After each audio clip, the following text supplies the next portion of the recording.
everybody, Brittany over at Integrated Physical Therapy, and today I'm going to be doing a trigger point release. And we're going to talk a little bit about what a trigger point is, how to resolve it on your own, and things that we can do in the clinic to help alleviate some symptoms.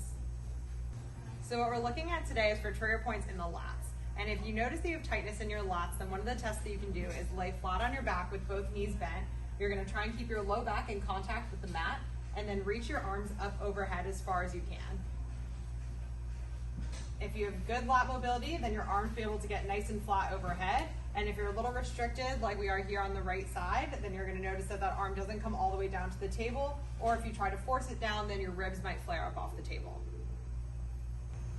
So if you have an active trigger point, then that means that there's a little portion of the muscle belly where there's something called a trigger point, and it's going to be painful to touch. If you notice that you're having pain and then you can kind of find a spot where it feels tender but it reproduces that same pain, then that might be an active trigger point.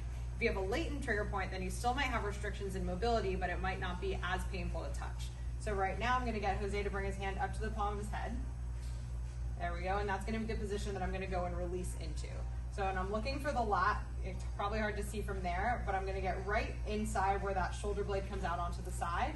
And to make it a little bit more accessible, I'm going to reach underneath and pull that shoulder blade out from under him. Then I'm going to go in with my fingers. I'm going to feel around to find if I can feel anything where there's some tightness or some restrictions. And then I'm also going to be looking at Jose's face, which is telling me when I find a nice, sweet, and tender spot.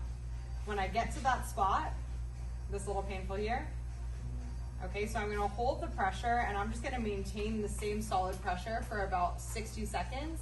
And then I'm going to come in and out of that about 4 or 5 times until I feel it release, or if I can notice that there's an improvement in the range of motion. So after going in and out of that same trigger point about 4 or 5 times and just maintaining some pressure, we're going to go in and retest and see if we gain some mobility into that lat. So now Jose, go ahead, bring your arms up overhead again, keeping your low back in contact with the mat. Good, and you can see that both of his shoulders come out pretty evenly and they're able to get flatter to the table than before we started.